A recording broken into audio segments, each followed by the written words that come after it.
Memang kalau kita lihat sejarah Syiah di Indonesia ini timbul tenggelam. Dan Syiah itu sudah masuk ke Indonesia sejak abad ke-10. Abad ke-10 ya. Masehi. Dan selalu menimbulkan kontras antara umat. Bagaimana umat Sunni dengan kaum adat diadu di Sumatera oleh Syiah di belakangnya ternyata.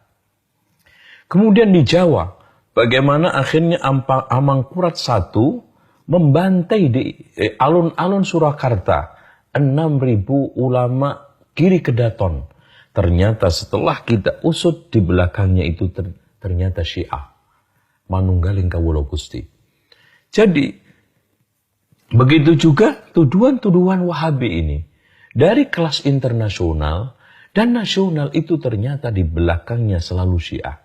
Ya, makanya lihat aja, kalangan-kalangan tradisional ini yang kenceng menggulirkan Wahabi, kalau dia tidak dekat dengan orang Syiah, atau dia itu Syiah sendiri sedang bertakliyah di organisasi itu. Ya, dengan demikian kita harus pahami pihak yang sekarang paling lantang dan dalam sejarahnya yang menggulirkan Wahabi itu adalah Syiah. Cuma dia itu ngait supaya nggak ketahuan. Orientalisme diajak, kaum tradisional diajak, Darwis diajak, supaya membuat satu taktik melempar batu sembunyi tangan, maling teriak maling. Ini yang harus kita pahami.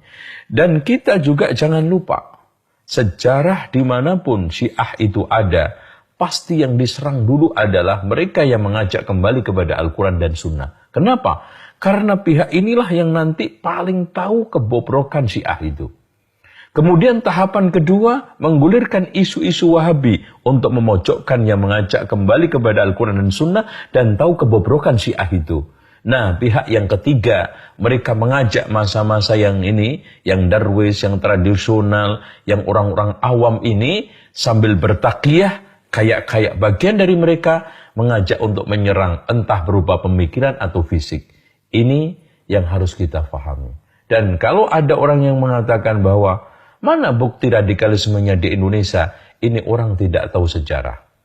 Bagaimana dulu permusuhan mereka dengan Muhammadiyah atas nama Wahabi, banyak korban dari kalangan Muhammadiyah. Begitu juga Al-Irsyad, begitu juga Persis. Sebelumnya juga saya katakan tadi, 6.000 ulama Giri Kedaton yang mereka adalah jelas-jelas mengajak kepada Al-Quran dan Sunnah. Dan asasnya adalah ahli sunnah wal jamaah.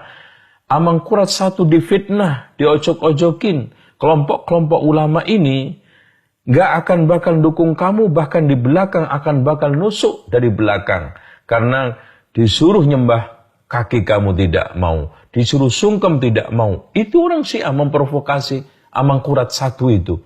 Sehingga dengan prinsipnya dia yang sudah terpengaruh dengan akidah Manunggaling Kawula Gusti ala Syiah mengatakan, kalau saya itu Tuhan, maka apa saja yang saya lakukan adalah sah, maka saya membunuh mereka juga sah.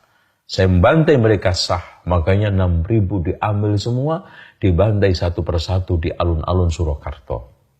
Ini sejarah berdarah Syiah di Indonesia. Allah.